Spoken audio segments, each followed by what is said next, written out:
बेटा, अपने बाबूजी से तो मिल लो, अपने कमरे में हैं। इतने दिनों बाद आए हो ऑफिस के टूर से। मिल लूँगा कल, नहीं भी मिला तो कौन सी आफत आ जाएगी, कहते हुए दीपक अपने कमरे में चला गया। सुमन अपना समूह लेकर वापस कमरे में आ गई, जहाँ व्हील चेयर में बैठे पति सुरेश ने इशारों में बेटे के लिए पूछा, तो चेहरे की उदासीनता को हटाकर तुरंत मुस्कुराते हुए बोली, वह अभी बहुत थका हुआ है। बोल रहा था अभी ठीक से बाबूजी से बात नहीं कर पाऊंगा, तो कल बैठेगा तुम्हारे पास।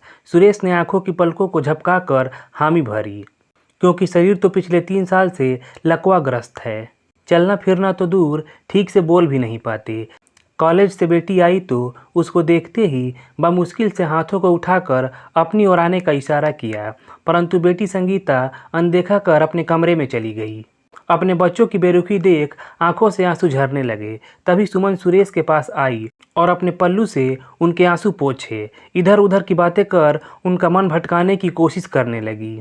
लाचार सुरेश व्हीलचेयर में बैठा अपने निष्क्रिय हाथ पैर को देखता और कभी बड़ी सी हवेली को, कभी उसने अपने इन्हीं हाथ पैरों का गलत इस्तेमाल किया था, इसलिए ईश्वर ने उन्हें निष्क्रिय कर उसे उसकी करनी की कठोर सजा दी है। एक समय था जब वह बहुत ताकतवर था, पैसों से भी और शरीर से भी, और अपनी ताकत और बलिष्ठ भुजाओं का इस्तेमाल अपनी कमज़ोर पत्नी और बच्चों को मारने पीटने में करता था।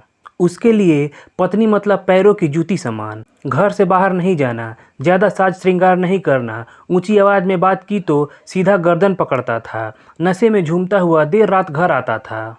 सुमन का पूरा शरीर डर से कांपता था। बच्चे भी दहशत में एक कोने में बैठे रहते थे। जैसे ही उनको पता चलता कि सुरेश आ गया तो बच्चे डरे सहमे बिस्तर में आंखें मूंद सोने का नाटक करते।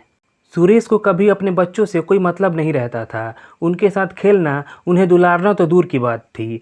सुमन अगर उससे यह भी पूछ ले गलती से कि इतनी देर कहाँ थे, तो बस गाली गलौज शुरू हो जाती थी। हाथ मरोड़ना, बाल खींचना, यह सुमन के लिए रोज की बात थी। बच्चों के सामने मुंह धोकर और बिखरे बालों को ठीक करके जाती, फिर भी आंखों की लाली को बच्चे देख ही लेते। फिर मारा पापा ने, जैसे सवालों से थमा हुआ आंसुओं का बांध टूट जाता। अपने सपनों को, अपनी इच्छाओं को सुमन ने ख़त्म कर दिया था। इस नर्क से निकलने की कभी सोच नहीं पाई, क्योंकि उसको सहारा देने वाला कोई नहीं था, न मायके में, न ससुराल में, और ना ही कहीं और ना खुद सक्षम थी। समय बड़ा बलवान होता है। अपनी ताकत का घमंड रखने वाला सुरेश समय के साथ कमज़ोर होता चला गया और 2 कमज़ोर बच्चे मजबूत स्तंभ बनते चले गए। अब सुरेश सुमन पर हाथ उठाता तो दोनों बच्चे अपनी माँ के आगे खड़े हो जाते। जवानी की रक्त रंजिश आंखों के सामने बुढ़ापे का कमज़ोर हाथ लड़खड़ा जाता। बच्चों और सुरेश के बीच की खाई बढ़ती चली गई। कर्मों का भुगतान अभी बाकी था, तो ईश्वर ने फलस्वरूप उसके शरीर को निष्क्रिय कर दिया।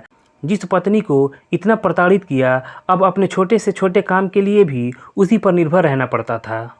अपने दुर्व्यवहार के लिए सुरेश ने कई बार सुमन से माफ़ी मांगी। सुमन ने तो क्षमा कर दिया, परंतु बच्चे नहीं कर पाए। एक पत्नी की कर्तव्य निष्ठा का प्रमाण था कि सुमन अपने जख्मों को भुलाकर सुरेश की पूरी देखरेख करती थी। बच्चे 1000 बार कह चुके थे, जब ठीक था यह आदमी तब भी इसने आपको दुख दिया, और आज बीमार बनकर भी आपको कष्ट दे रहा है। समझ नहीं आता कि आप इसको छोड़ क्यों नहीं देती। अब हम इसको छोड़कर कहीं और खुशी से रहते। यह तो पति कहलाने का लायक भी नहीं है। क्या मोह है आपको इससे? क्यों इसकी सेवा करती हो? कोई मोह नहीं है। जब इसने पहली बार मुझ पर हाथ उठाया था, उस दिन से ही इसको अपना पति नहीं मानती हूँ। इसकी प्रताड़ना से तंग आकर एक दिन मैं मायके चली गई, यह सोचकर कि अब कभी इसके पास वापस नहीं आऊँगी। लेकिन मुझे जन्म देने वाले मेरे माँ बाप ने साफ शब्दों में मुझे मायके में रखने से मना कर दिया। बोले अब वह घर ही मेरा है, जो है जैसा है मेरी किस्मत है। मैं बहुत गिड़गिड़ाई, पर उनका दिल नहीं पिघला। मुझसे ज़्यादा समाज की चिंता, छोटी बहनों के विवाह की चिंता थी। खुद अपनी बेटी को नरक के द्वार पर छोड़ गए। एक दिन और इसकी जातियों से तंग आकर मैं भाग गई।